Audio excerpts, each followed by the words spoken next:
Hello again, and welcome to the Soccer Media Podcast. I'm John Shrader. This is our weekly look at the soccer media business and the business of soccer. We're presented by Soccer America, for more than 50 years, the gold standard of American soccer journalism. And your Soccer America membership includes a daily soccer television schedule delivered to your inbox every morning. For a 30-day free trial of Soccer America, go to socceramerica.com/free trial. That's socceramerica.com/free trial. And we are produced by the John Shrader Media Group, and you can find us at schradermedia.com. This time around, we're talking soccer television with the lead voice at Fox Soccer, John Strong. He and the rest of the Fox crew are less than 6 months away now from the 2026 World Cup. For now, it's the last World Cup for which television rights have been awarded, so who knows where the games will be seen in 2030. The next two Women's World Cups in 27 and 31 have already been awarded. They go to Netflix. So thanks for being here, and we hope you enjoy this conversation with John Strong. For more than a lucky 13 years, John Strong has been calling soccer matches on Fox. And I suspect that while the announcement has not been made publicly, I'm counting on the fact that John Strong is broadcasting games in the World Cup in 2026. John, you're the man, and thanks for your time. I appreciate it. You know, John, as they say, it's not show friends, it's show business. So I just show up for whatever they tell me to show up for and try to earn the next gig after that. But no, nice chat with you, man. Yeah, thanks.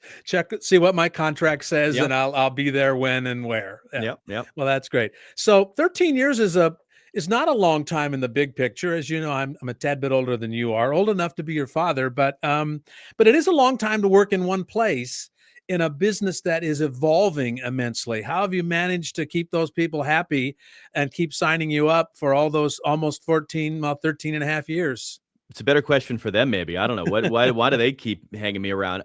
No, I've been very lucky to have been, as you say, as compared to certainly mentors of mine and people that I work with, not as long, but as compared to some, it's been a while too. I mean, I like those moments of where you get those reminders that it has been a few years to be a part of, MLS on NBC, to be a part of, the Europa League and Champions League and Premier League and FA Cup, things like that on Fox. We don't have the rights to, unfortunately, anymore. There are increasingly few Portland Timbers fans that remember I was ever the local TV voice of the Timbers. And it's always fun to talk to people who are old enough to remember those things.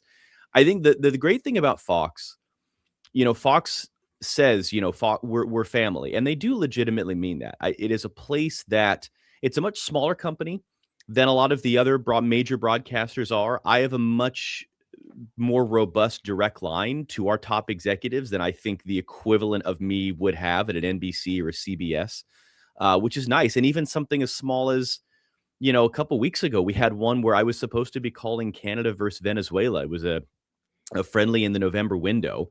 And I was already in LA. We'd done a qualifier, and our old man dog passed away very kind of quickly. It would be, and it was one of those things where in a matter of hours, I was on a plane back home because I needed to be here. And my bosses didn't even blink. Absolutely. Go home, take care of that. We'll find someone else. And they really do prioritize your well-being, your family, those sorts of things. I feel cared for at Fox, which is really cool. I feel like I'm a part of something at Fox, which is really cool. And it is special to be a part of a really amazing group of people that now have the opportunity to look forward to, our fifth World Cup, and one which is unprecedented in size and scale. And I almost get goosebumps sometimes thinking about what's in front of us, all of us. And it's fun to sort of go into battle such as it is with really, really good friends that we have.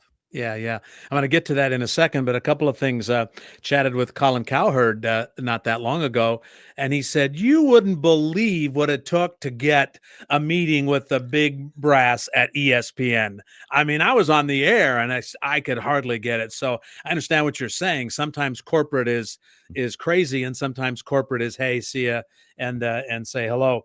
The other thing that struck me too, and I was going to ask you about this, but you brought it up. I watched maybe I'm the one, but I tried to watch both the Fox version of the MLS Cup and the Apple TV version of the MLS Cup. And I'm not the only one, I think, who was struck by the fact that these were not one, but two former Portland Timbers broadcasters doing this game. So good on you, Portland. I have a lot of pride in that, and a lot of pride in how, I mean, Shannon Box is living in Portland now, and then she's on the Turner broadcast of the U.S. women's team, and Ross Smith has gone on to great things. So yeah, Portland. I don't know if we've supplanted the New England Revolution from a production standpoint, or there was a time when every national analyst came through Philadelphia because Taylor and Kyle all worked with JP. But Jake and I feel a very strong sense of pride about what we've built here in the Northwest. Yeah, I need to make sure that it's Jake Zivin's name we mentioned. I don't know that I mentioned that, but Jake Zivin and John Strong were calling MLS Cup. And speaking of that, you may be in Portland, but the script was written in Hollywood. Messi, not young, now two-time MLS MVP, and then a game that it seemed Vancouver was really had an opportunity to win because they were playing pretty well, hit the post a few times, and then Messi does Messi, and then the second act of this drama turns out to be kind of what people thought it would be. Is that a fair way to look at it?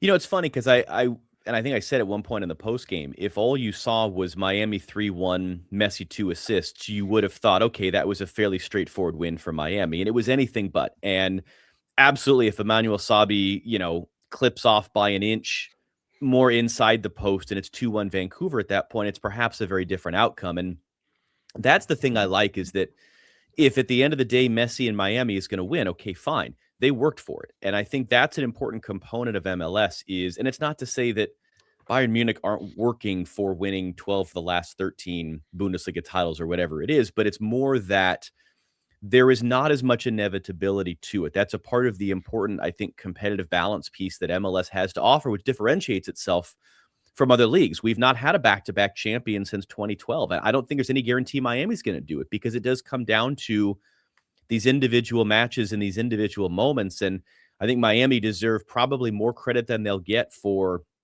how much they improved their defense down the stretch. Because you think about it, as much as the Whitecaps had chances, those chances weren't really Brian White's or Thomas Muller's. It was Ali Ahmed and it was Emmanuel Sabi getting those looks, because White and Muller were not getting them.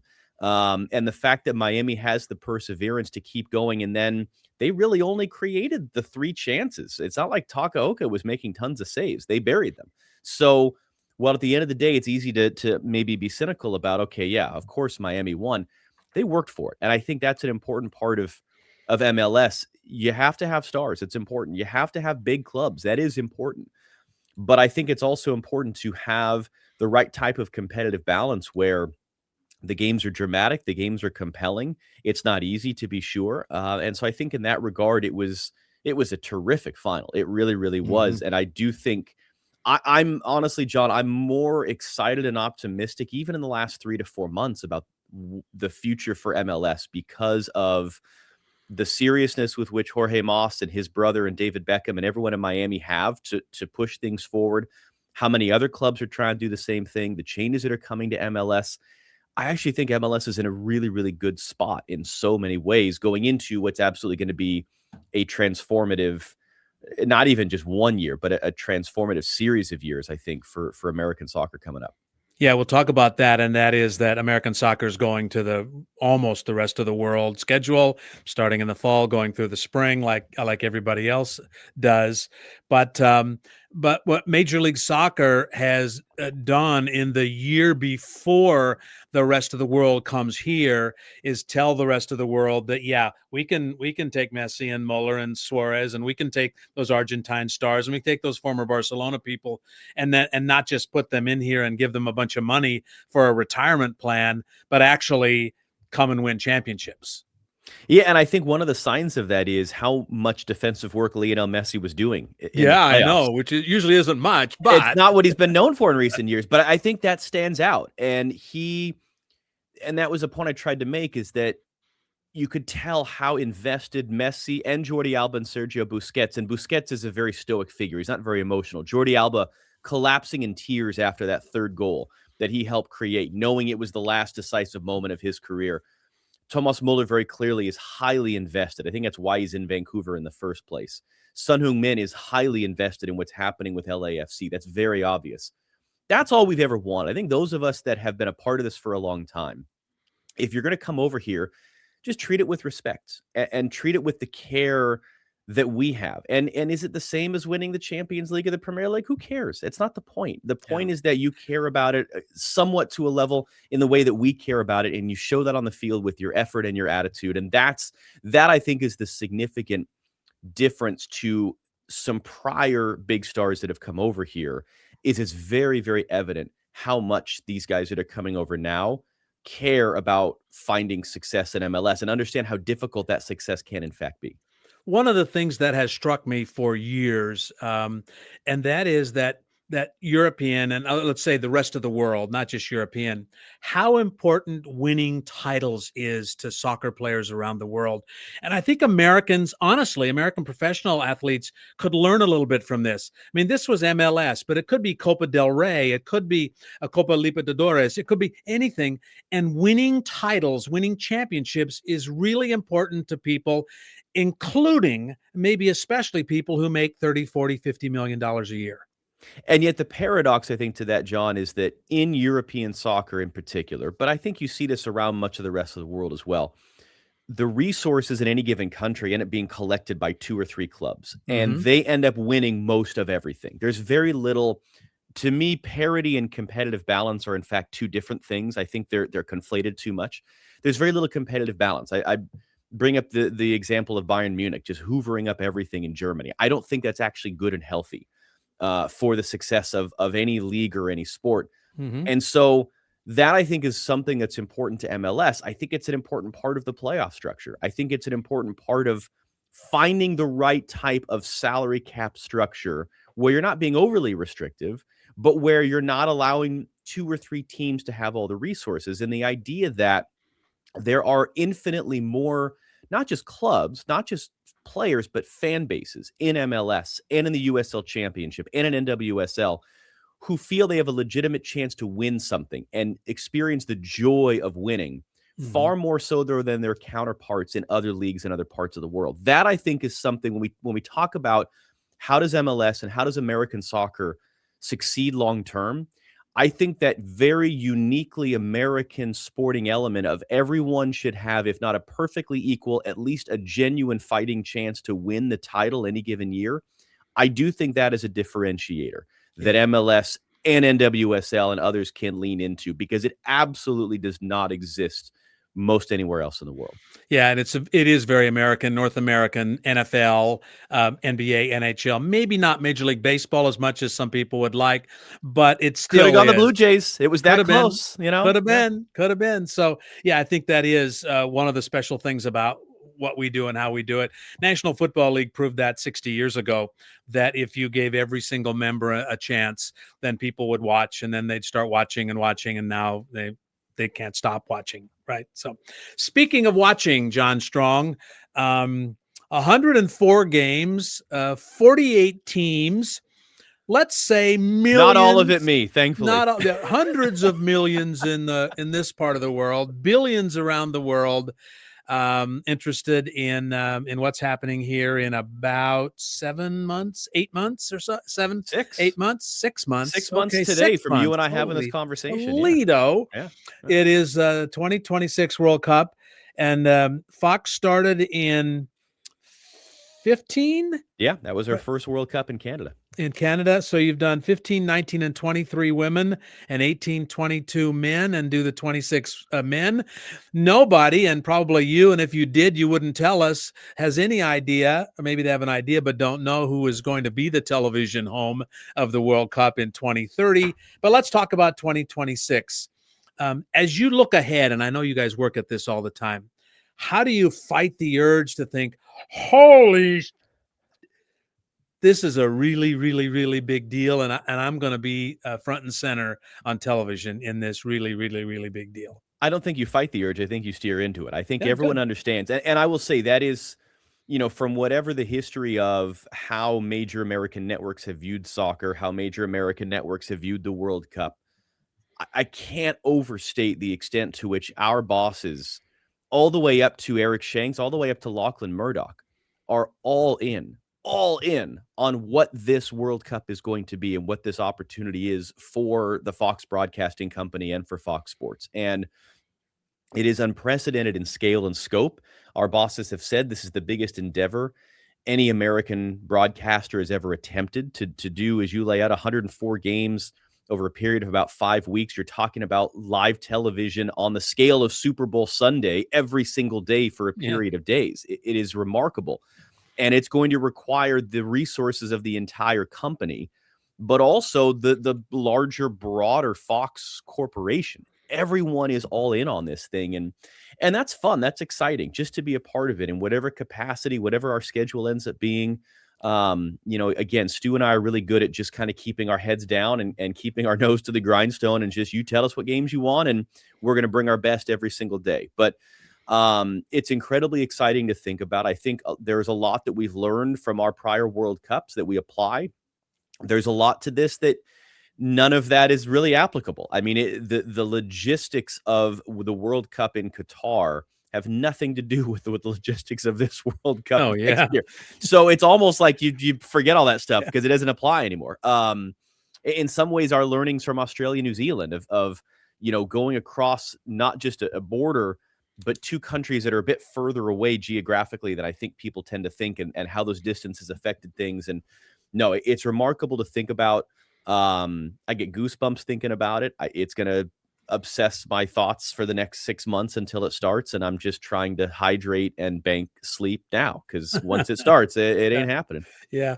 Expectations are very high for the performance of everybody. And that's okay with you? Absolutely. That's the point. You dream about getting in these opportunities.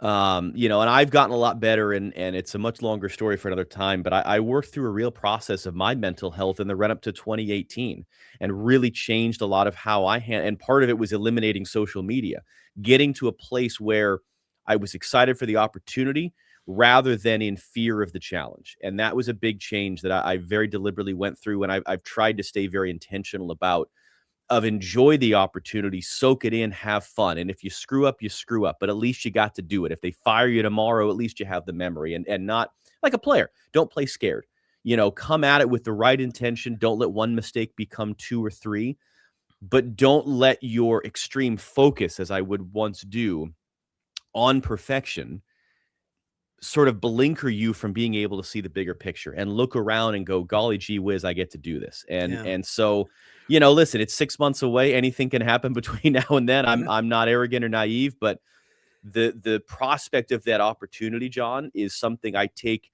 as a deep responsibility, as someone who, as a young person watching World Cups, watching the U.S. play at a World Cup, that would now be my opportunity and my responsibility. I mean that in a good way, is incredible. It almost makes me tear up sometimes thinking about it, genuinely. Yeah. And do you guys sometimes think, okay, this is like a Super Bowl every day and 3 times a day during the group stages, three games all over 3 countries. When in the Super Bowl, I think the networks error is that they try to make this bigger than it, that they try to make it even grander than it is. The show is the show. The show is the show. The World Cup, the show is the show. Do you guys need to put a little bit extra mustard on what's already a tasty hot dog, or do you, or not? Just get out of the way.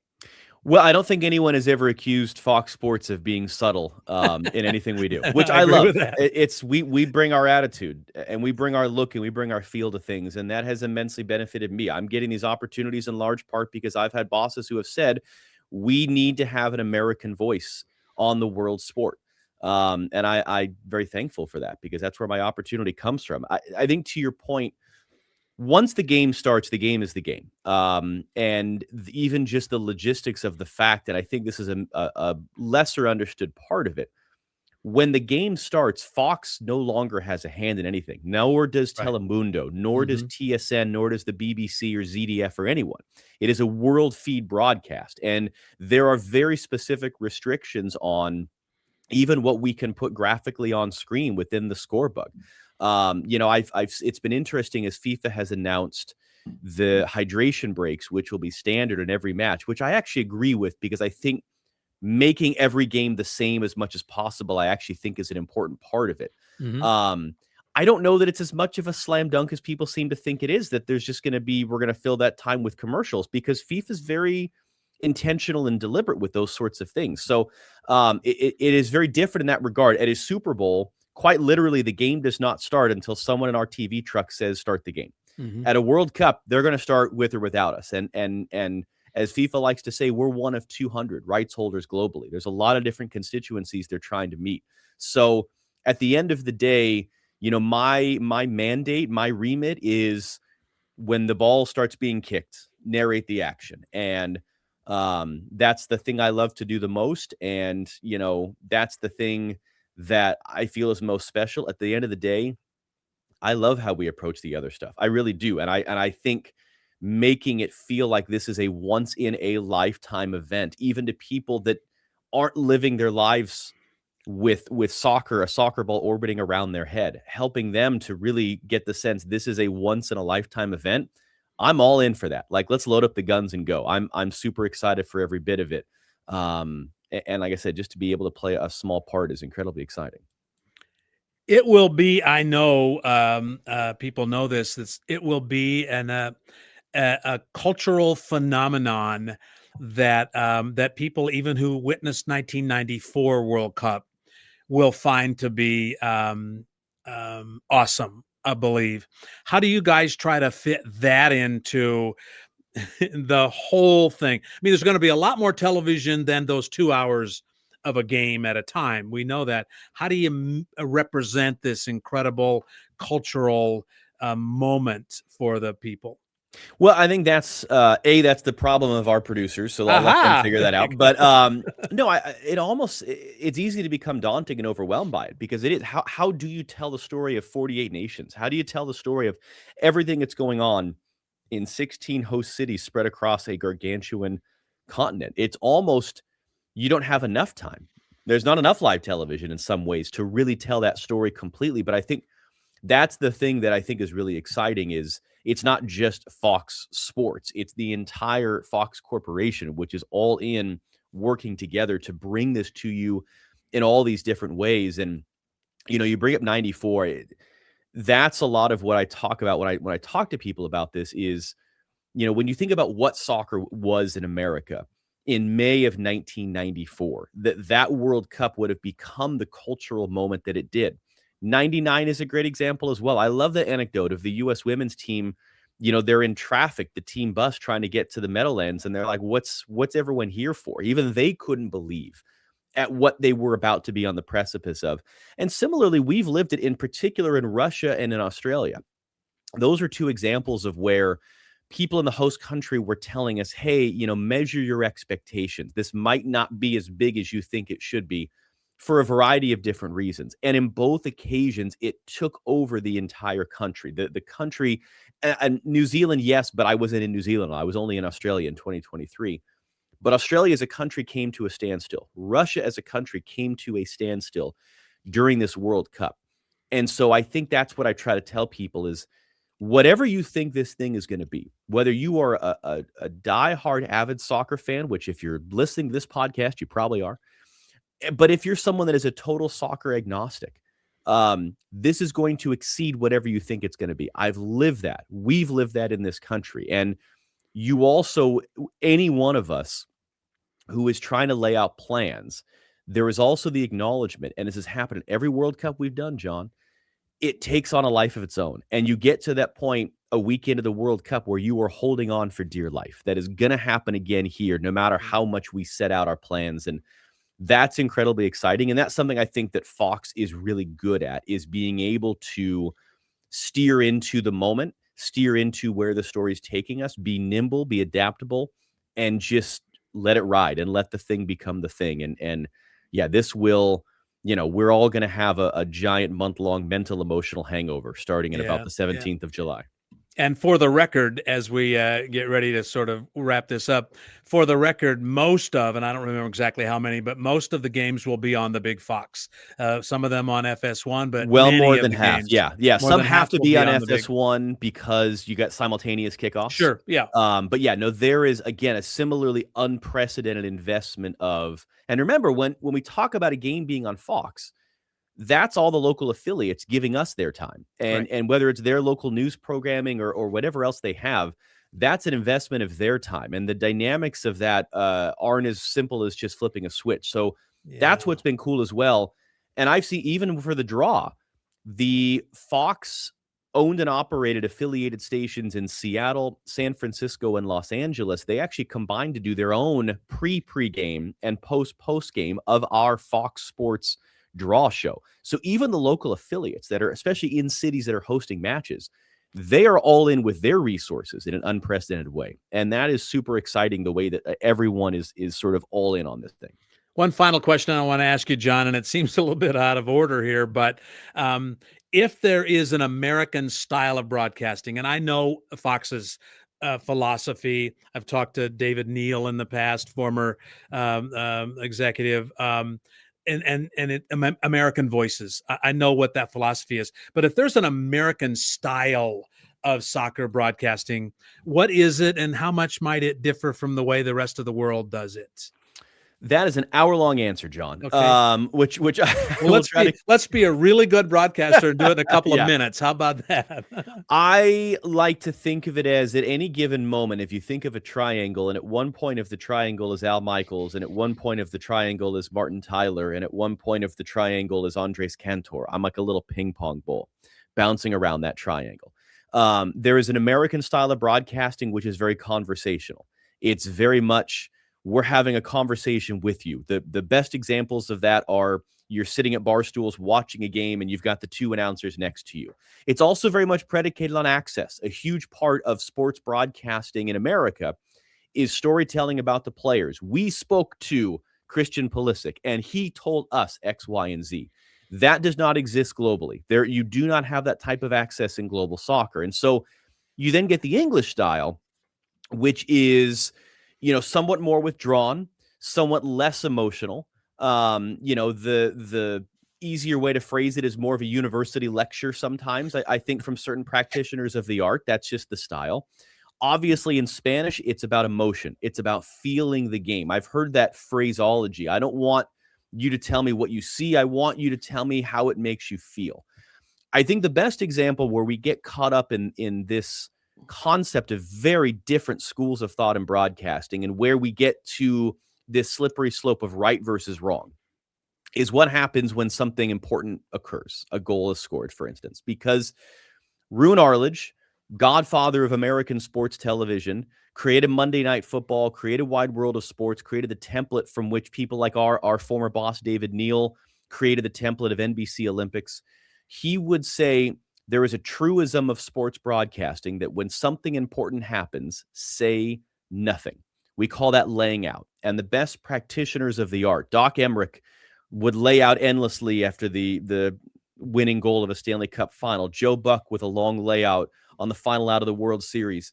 CBS Sports was praised for 7 minutes of silence from their announcers after Rory McIlroy won the Masters this spring. That is diametrically opposed to how soccer is narrated around the world. And while it's obvious in Spanish what that means with the type of goal call, it's actually more true than we realize when you think about English commentators.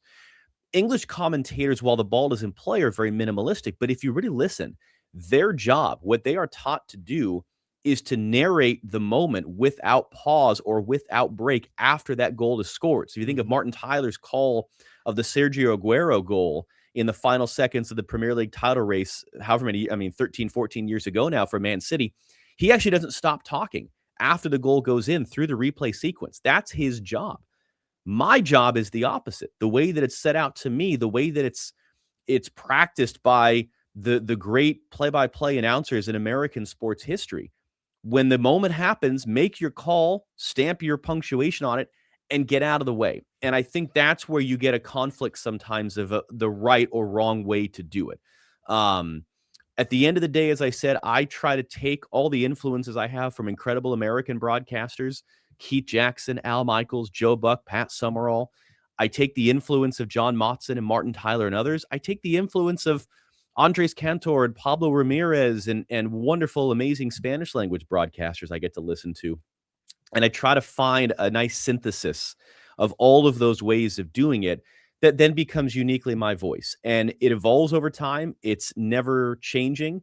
It's not everyone's cup of tea. It's a subjective thing. Get 100 people in a room, you get 100 different opinions on who they like and don't like as sports announcers. But as I said before, I'm very lucky that I've had bosses that have been very empowering to me of play it the way you feel, do it the way that feels right to you. And they'll give me, bits of feedback and concepts, but generally they trust Stu and I enough to let us get on with our jobs. And that is unique and special and rare in any job to have that. And that's something that gives me confidence is the faith that we have from our bosses, Stu and I and Jenny Taft and everyone else, to go and do our job the way we feel it. And I think if the majority of the audience didn't like it, we wouldn't be in the chair. So I also take confidence from the fact that I think we do it in a way that while there's always going to be complaint and criticism, hopefully most people seem to feel that it enhances their enjoyment of the game and we're not getting in the way of the game.